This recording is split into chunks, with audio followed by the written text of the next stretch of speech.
आप सबको जय मसीह की। परमेश्वर का धन्यवाद इस सुंदर समय के लिए। आज पूरी दुनिया भर में अंतरराष्ट्रीय दिव्यांगजन दिवस यानी अंतरराष्ट्रीय विकलांगता दिवस, जो कि हर साल 3 दिसंबर को मनाया जाता है, उसको मनाया जा रहा है।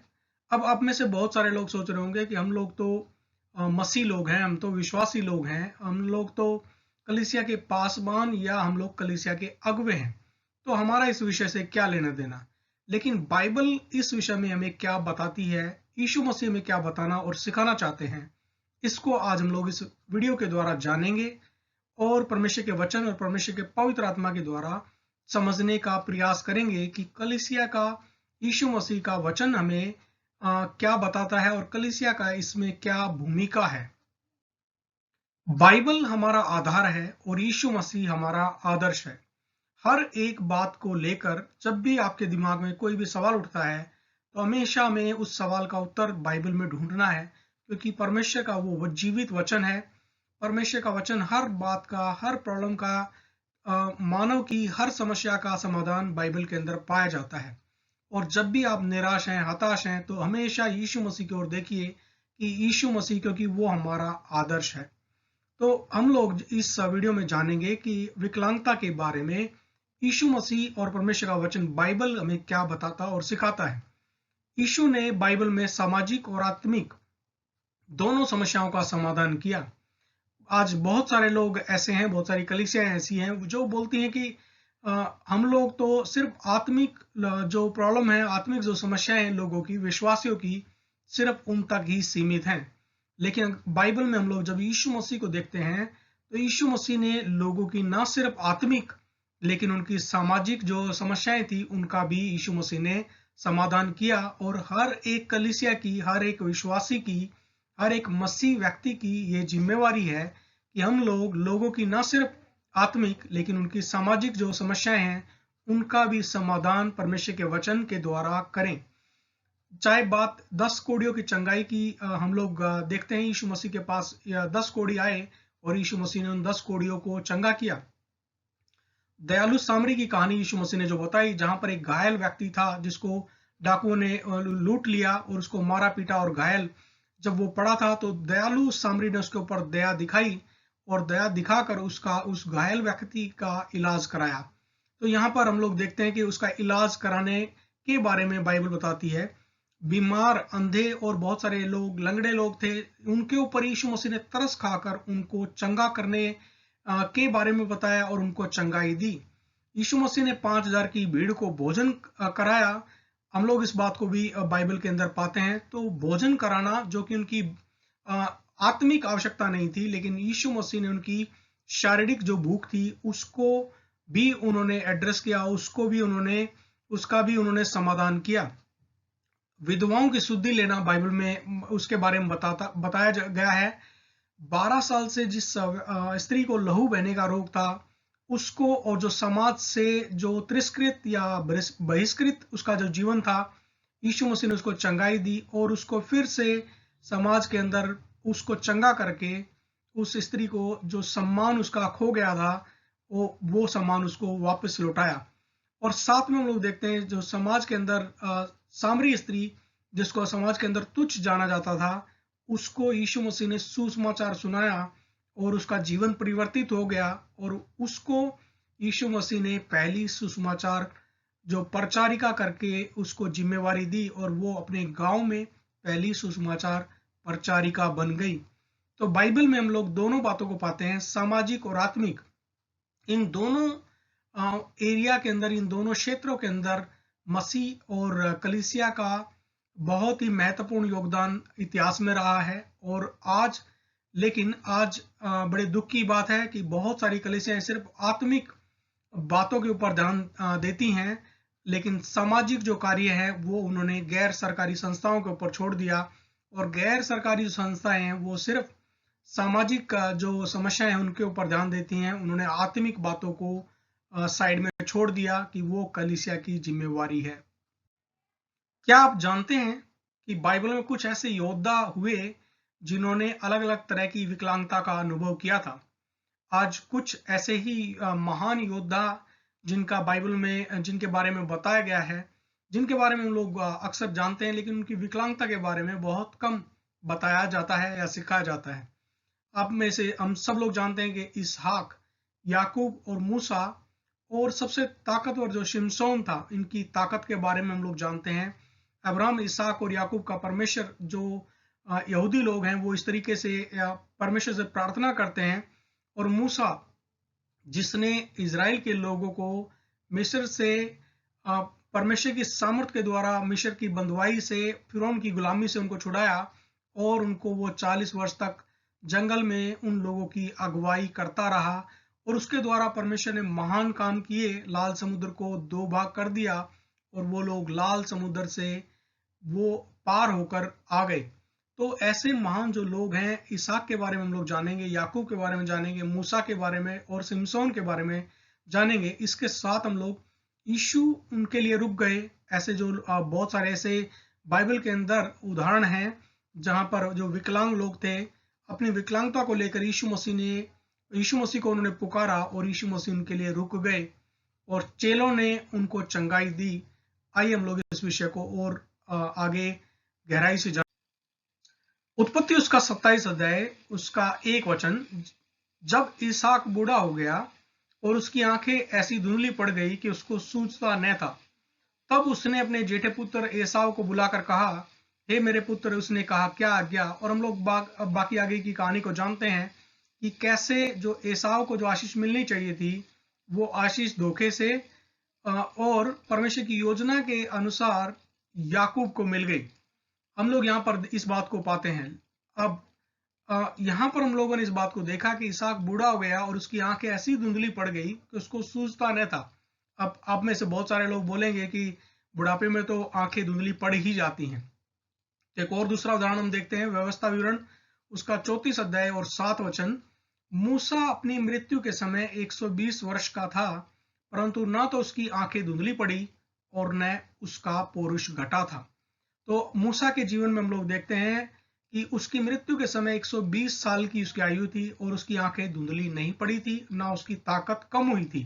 तो यहाँ पर परमेश्वर की योजना के अनुसार परमेश्वर ने उसकी आंखों को ऐसी धुंधली कर दिया, ताकि परमेश्वर चाहता था कि परमेश्वर की योजना थी कि याकूब को इसहाक के द्वारा आशीष मिले। तो परमेश्वर का ये अनुग्रह की बात हम लोग करते हैं। तो हालांकि बाइबल के नियम के हिसाब से या यहूदी जो संस्कृति है उसके हिसाब से, यहूदी रीति रिवाज के हिसाब से, तो जेठे पुत्र को आशीष मिलनी चाहिए थी, लेकिन अनुग्रह के द्वारा याकूब को आशीष जेठे पुत्र की मिल गई। तो परमेश्वर की योजना बड़ी ही अद्भुत थी। विकलांगता यहाँ पर हम लोग इसहाक की देखते हैं कि उसकी आंखें धुंधली थी, लेकिन परमेश्वर की योजना जो है उसको भी हम लोग पूरा होते हुए देखते हैं। अद्भुत तरीके से परमेश्वर ने ही, बहुत सारे बाइबल के विद्वान बोलते हैं कि उसकी आंखों को धुंधला कर दिया था, ताकि परमेश्वर का जो अनुग्रह याकूब के ऊपर हो। उत्पत्ति उसका 32 अध्याय के अंदर हम लोग इस बात को पाते हैं कि याकूब का जो मलयुद्ध है, परमेश्वर के एक स्वर्गदूत से याकूब मलयुद्ध कर रहा है और परमेश्वर उसको आशीर्वाद देता है या उसको आशीष देता है। उत्पत्ति उसका 32 अध्याय 26 से आगे के वचन। तब उसने कहा, मुझे जाने दे, क्योंकि भोर हुआ जाता है। याकूब ने कहा, जब तक तू मुझे आशीर्वाद न दे तब तक मैं तुझे जाने न दूंगा। और उसने याकूब से पूछा, तेरा नाम क्या है? उसने कहा, याकूब। उसने कहा, तेरा नाम अब याकूब नहीं परंतु इज़राइल होगा, क्योंकि तू परमेश्वर से और मनुष्यों से भी युद्ध करके प्रबल हुआ है। 31 वचन। पनूएल के पास से चलते चलते सूर्य उदय हो गया और वह जांग से लंगड़ाता था। इजरायली जो पशुओं की जांग की जोड़ वाले जगनास को आज के दिन तक नहीं खाते, इसका कारण यही है कि उस पुरुष ने याकूब की जांग की जोड़ में जगनास को छुआ था। इब्रानियों उसका 11 अध्याय के अंदर भी हम लोग याकूब के विषय में पाते हैं। उसका 21 वचन। विश्वास ही से याकूब ने मरते समय यूसुफ के दोनों पुत्रों में से एक एक को आशीष दी और अपनी लाठी के सिरे पर सहारा लेकर दंडवत किया। तो यहाँ पर हम लोग इस बात को पाते हैं कि जो याकूब था, याकूब ने जब परमेश्वर के स्वर्गदूत के साथ मलयुद्ध किया, तो मलयुद्ध के समय से वो लंगड़ाता था। तो लंगड़ाने की उसको प्रॉब्लम हो गई थी। और यहाँ पर भी हम लोग इब्रानी उसका 11 अध्याय 21 वचन में इस बात को पाते हैं कि वो लाठी के सहारे से चलता था और लाठी के सहारा लेकर उसने दंडवत किया। निर्गमन उसका 4 अध्याय 10, 11 और 12 वचन। मूसा ने यहोवा से कहा, हे मेरे प्रभु, मैं बोलने में निपुण नहीं, न तो पहले था और न जब से तू अपने दास से बातें करने लगा। मैं तो मुंह और जीभ का बद्धा हूं। यहोवा ने उससे कहा, मनुष्य का मुंह किसने बनाया है, और मनुष्य को गूंगा व बहिरा व देखने वाला व अंधा मुझ यहोवा को छोड़ कौन बनाता है। अब जा, मैं तेरे मुख के संग होकर जो तुझे कहना होगा वह तुझे सिखलाता जाऊंगा। तो मूसा जो है वो बोलने में निपुण नहीं था और उसने कहा, मैं तो मुंह और जीभ का भद्दा हूं। तो मूसा को बाइबल के विद्वान बोलते हैं हकलाने की प्रॉब्लम थी, इसीलिए परमेश्वर ने उसके साथ हारून को बोलने के लिए चुना। मूसा के जो हकलाने के पीछे की कहानी इजराइल की ऐतिहासिक ग्रंथों और यहूदी रबियों की मान्यता के अनुसार यहाँ पर इस स्लाइड को मैंने रखा है। ये आपकी जनरल नॉलेज के लिए है, सामान्य जानकारी के लिए है। बाइबल इस बारे में बिल्कुल कुछ भी हमें नहीं बताती है, ना इस विषय में हमें कुछ सिखाती है। बस इस स्लाइड को मैंने आपकी जानकारी के लिए रखा है। और लेकिन ऐतिहासिक जो ग्रंथ हैं इजराइल देश के, वो इस बारे में, इस कहानी के बारे में बताते हैं। मूसा जब 3 साल का बच्चा था, इस उम्र में कई राजकुमारों और सलाहकारों की उपस्थिति में राजा की मेज पर बैठकर उसने फिरौन के सिर से एक मुकुट लेकर अपने सिर पर रख लिया। हम लोग जानते हैं कि उसकी जो परवरिश है वो फिरौन की बेटी के द्वारा राजघराने में हुई। और उसी समय पर उसने, जब वो 3 साल का था, तो फिरौन के सिर से मुकुट लेकर अपने सिर पर उसने रख लिया। मूसा के जो कृत्य को देखकर, इस काम को देखकर राजकुमार भयभीत हो गए और भविष्यद्वक्ता ने कहा, यह वही लड़का है जो उनकी पूर्व भविष्यवाणियों के अनुसार फिरौन के राज्य को नष्ट कर देगा और इजराइल को मुक्त कर देगा। बिलाम और यित्रो भी उस समय राजा के सलाहकारों में से थे। बिलाम ने राजा को लड़के को तुरंत मार डालने की सलाह दी, लेकिन यित्रो ने कहा कि पहले लड़के की यह देखने के लिए कि क्या उसमें इतनी समझ थी कि उसने जानबूझकर ऐसा कार्य किया कि इसकी जांच की जानी चाहिए। इस सलाह से सभी सहमत थे। सोने का एक चमचमाता हुआ टुकड़ा या एक कीमती पत्थर जीवित कोयले के साथ, यानी गर्म कोयले के साथ, लड़के के सामने एक प्लेट में रखा गया था, यह देखने के लिए कि वह दोनों में से किसे चुनता है। आप ध्यान रखिए, उसकी उम्र उस समय 3 साल की है। फिर स्वर्गदूत गैब्रियल ने उसके हाथ को कोयले की ओर निर्देशित किया, जिसे उसने उठाया और अपने मुंह में डाल लिया। इससे उनकी जीभ जल गई, जिससे उनका जीवन बच गया, उनकी जान बच गई। लेकिन बाद में उन्हें बोलने में कठिनाई होने लगी, जिससे उनकी जान बच गई थी। तो ऐसा जो बाइबल के जो यहूदी ग्रंथ हैं, उनकी ऐसी यहूदी रबियों की मान्यता है। नोट, ये जानकारी बाइबल में नहीं पाई जाती। आप चाहें तो इसे जनरल नॉलेज के लिए समझ सकते हैं। आपके समझ के लिए इस स्लाइड को मैंने रखा है। न्यायियों उसका 16 अध्याय के अंदर हम लोग शिमशोन के विषय में पाते हैं। तब फलिस्तियों ने उसको पकड़कर उसकी आंखें फोड़ दी, यानी आंखों से उसको विकलांग कर दिया, और उसे अजा को ले जाके पीतल की बेड़ियों से जकड़ दिया और वह बंदी गृह में चक्की पीसने लगा। वह घर तो स्त्री पुरुषों से भरा हुआ था और फलिस्तियों के सब सरदार भी वहां थे, और छत पर कोई 3000 स्त्री पुरुष थे जो सिमसोन को तमाशा करते हुए देख रहे थे। तब सिमसोन ने यह कहकर यहोवा की दुहाई दी कि हे प्रभु यहोवा, मेरी सुधि ले। हे परमेश्वर, अब की बार मुझे बल दे कि मैं फलिस्तियों से अपनी दोनों आंखों का एक ही पलटा लूं। तब सिमसोन ने उन दोनों बीच वाले खंभों को, जिनसे घर संभला हुआ था, पकड़कर एक पर तो दाहिने हाथ से और दूसरे पर बाएं हाथ से बल लगा दिया। और सिमसोन ने कहा, फलिस्तियों के संग मेरा प्राण भी जाए। और वह अपना सारा बल लगाकर झुका। तब वह घर सब सरदारों और उसमें से सारे लोगों पर गिर पड़ा। सो जिनको उसने मरते समय मार डाला, वे उनसे भी अधिक थे जिन्हें उसने अपने जीवन में मार डाला था। तो यहाँ पर हम लोग इस बात को पाते हैं कि सिमसोन को शत्रु के द्वारा अंधा कर दिया गया, लेकिन परमेश्वर की योजना को जो शत्रु है वो पूरा होने से रोक नहीं पाया, और अंत में सिमसोन ने अपने बदले को ले लिया।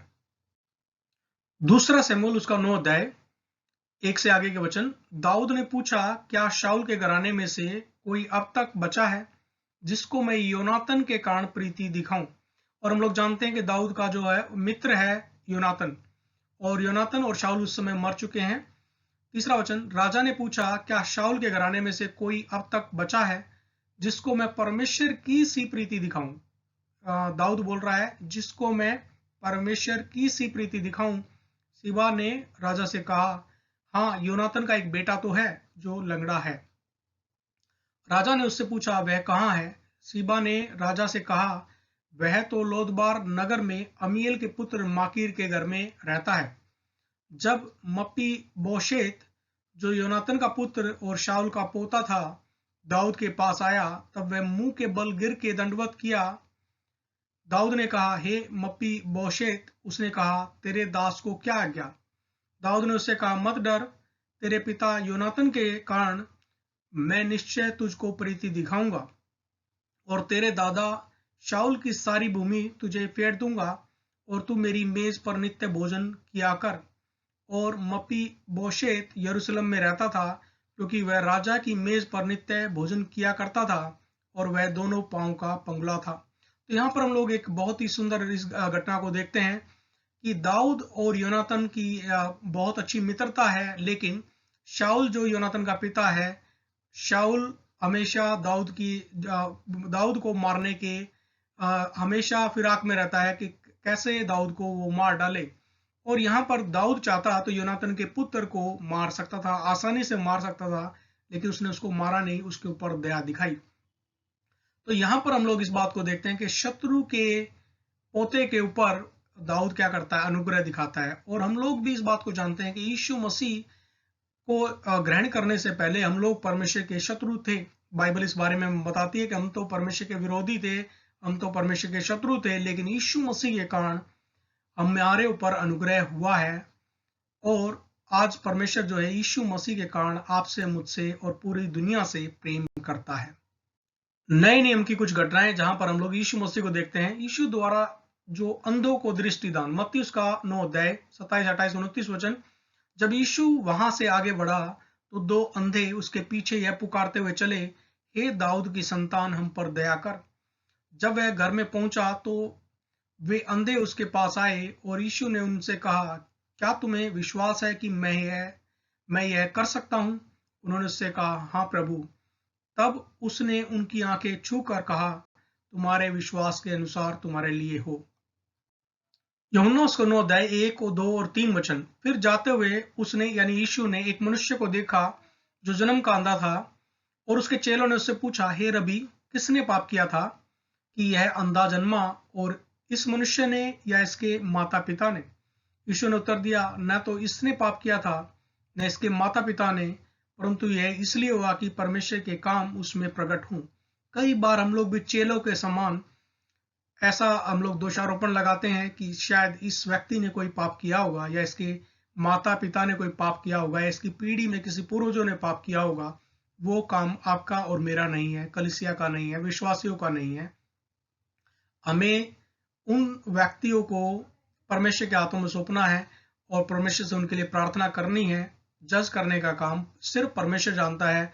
और यहाँ यीशु मसीह इस बात को बताने के प्रयास यीशु मसीह ने किया कि ये अंधा किस लिए हुआ, परमेश्वर की महिमा या परमेश्वर के काम उसमें प्रकट हों। मत्ती 22 अध्याय के अंदर हम लोग पाते हैं एक विवाह का जो बोझ है, एक बहुत बड़ा बोझ परमेश्वर के राज्य में परमेश्वर ने आयोजित किया, और विवाह के बोझ का दृष्टांत यहाँ पर हम लोग पाते हैं, जो कि मत्ती उसका 22 अध्याय और लूका उसका 14 अध्याय के अंदर भी दोनों में ये विवाह के बोझ के बारे में बताया गया है। इस पर यीशु फिर उनसे दृष्टांतों में कहने लगा, स्वर्ग का राज्य उस राजा के समान है जिसने अपने पुत्र का ब्याह किया, और उसने अपने दासों को भेजा कि नेवता हारियों को ब्याह के भोज में बुलाए, परंतु उन्होंने आना न चाहा। तो जिन जिन लोगों को यहाँ पर राजा के द्वारा भेजा गया था कि वो विवाह में शामिल हों, उन लोगों ने आना नहीं चाहा, और उन्होंने बहाने बना दिए। लूका उसका 14 अध्याय 12 वचन। तब उसने अपने नेवता देने वालों से भी कहा, जब तू दिन का या रात का भोज करे तो अपने मित्रों या भाइयों या कुटुंबियों या धनवान पड़ोसियों को न बुला, कहीं ऐसा ना हो कि वे भी तुझे नेवता दें और तेरा बदला हो। परंतु जब तू भोज करे तो कंगालों, टूंडों, लंगड़ों और अंधों को भोज में बुला। तो यहाँ बाइबल ऐसा नहीं बोलती कि हमें अपने जो रिश्तेदार हैं, मित्र हैं, उनको आप प्रोग्राम में या किसी कार्यक्रम में नहीं बुलाना, लेकिन उनको बुला सकते हैं, लेकिन बदले में वो क्या करेंगे? वो आपको अपने जो उनके घर में विवाह होगा या कोई भी कार्यक्रम होगा उसमें वो आपको बुला लेंगे और अदला बदला जो है यहाँ पर हो जाएगा कि हमने उनको बुलाया और उन्होंने बदले में हमें बुला लिया। लेकिन यहाँ परमेश्वर क्या इस बात को बोल रहे हैं कि और ऐसे लोगों को बुला और उनको खिला, क्योंकि परमेश्वर की दृष्टि में वो लोग बहुमूल्य हैं। प्रेरितों के काम 3 अध्याय। पतरस और यूहन्ना तीसरे पैर प्रार्थना के समय मंदिर में जा रहे थे और लोग एक जन्म के लंगड़े को ला रहे थे, जिस पर वे प्रतिदिन मंदिर के उस द्वार पर जो सुंदर कहलाता है बैठा देते थे कि वह मंदिर में जाने वालों से भीख मांगे। जब उसने पतरस और यूहन्ना को मंदिर में जाते देखा तो उनसे भीख मांगी। पतरस ने यूहन्ना के साथ उसकी ओर ध्यान से देखकर कहा, हमारी ओर देख। सो वह उनसे कुछ पाने की आशा रखते हुए उनकी ओर ताकने लगा। तब पतरस ने कहा, चांदी और सोना तो मेरे पास है नहीं, परंतु जो मेरे पास है वह तुझे देता हूं। यीशु मसीह नासरी के नाम से चल फिर। और उसने उसका दाहिना हाथ पकड़ के उसे उठाया और तुरंत उसके पांवों और टखनों में बल आ गया और वह उछलकर खड़ा हो गया और चलने फिरने लगा और चलता और कूदता परमेश्वर की स्तुति करता हुआ उनके साथ मंदिर में गया। तो चेलों ने क्या किया? उसको चंगा किया। यीशु ने क्या किया? उनको चंगा किया। आपको और मुझे क्या करना है? ऐसे लोगों को के लिए प्रार्थना करनी है और परमेश्वर अपनी महिमा के लिए उनको चंगा कर सकता है और करता है। प्रेरितों के काम 9 अध्याय, जहां पर हम लोग इस बात को पाते हैं कि शाऊल का हृदय परिवर्तन, शाऊल से वो पौलुस बन गया। 9 अध्याय प्रेरितों के काम 9 अध्याय 3 से आगे के वचन। परंतु चलते चलते जब वह दमिश्क के निकट पहुंचा तो एकाएक आकाश से उसके चारों ओर ज्योति चमकी। तब शाऊल भूमि पर से उठा, परंतु जब आंखें खोली तो उसे कुछ दिखाई न दिया और वे उसका हाथ पकड़ के दमिश्क में ले गए और वह 3 दिन तक न देख सका और न खाया और न पिया। तब हनन्याह उठकर उस घर में गया, उस पर अपना हाथ रखकर कहा, हे भाई शाऊल, प्रभु अर्थात यीशु जो उस रास्ते में जिससे तू आया तुझे दिखाई दिया था, उसी ने मुझे भेजा है। तो फिर दृष्टि पाए और पवित्र आत्मा से परिपूर्ण हो जाए। और तुरंत उसकी आंखों से छिलके गिरे और वह देखने लगा और उठकर बपतिस्मा लिया। फिर भोजन करके बल पाया। तो यहाँ पर हम लोग इस बात को पाते हैं, यीशु मसीह की ज्योति इतनी तेज थी कि वो 3 दिन तक कुछ भी देख नहीं सका। दूसरा कुरिन्थियों उसका 12 अध्याय के अंदर हम लोग एक और बात को पाते हैं, जहां पर पौलुस का जो दिव्य दर्शन, पौलुस जो है वो परमेश्वर के दर्शन को देखता है और उसकी दुर्बलता, उसके शरीर में एक कांटा, हम लोग जानते हैं कि उसके शरीर में एक कांटा चुभाया गया है। दूसरा कुरिन्थियों उसका 12 अध्याय 7, 8 और 9 वचन। और इसलिए कि मैं प्रकाशों की बहुतायत से फूल न जाऊं, मेरे शरीर में एक कांटा चुभाया गया, अर्थात शैतान का एक दूत कि मुझे घूसे मारे ताकि मैं फूल न जाऊं। इसके विषय में मैंने प्रभु से 3 बार विनती की कि मुझसे यह दूर हो जाए। और उसने मुझसे कहा, मेरा अनुग्रह तेरे लिए बहुत है, क्योंकि मेरी सामर्थ निर्बलता में सिद्ध होती है। इसलिए मैं बड़े आनंद से अपनी निर्बलताओं पर घमंड करूंगा कि मसीह की सामर्थ मुझ पर छाया करती रहे। तो यहाँ पर जो शैतान का एक दूत है और जो उसको कांटा चुभाया गया है, इसके विषय में बहुत सारे बाइबल के जो विद्वान हैं उनकी अलग अलग उनकी व्याख्या इस वचन को लेकर है। लेकिन एक व्याख्या इस तरीके से भी बाइबल के विद्वान बताते हैं कि पौलुस को स्ताव के कारण बहुत बार उसके ऊपर मार पड़ी थी और मारने के कारण विरोध के समय में उसको एक ऐसी चोट लगी थी जो उसकी आंख में चोट लगी थी और जिसकी वजह से आंख की कोई उसको गंभीर बीमारी हो गई थी और उसको देखने में कठिनाई होती थी।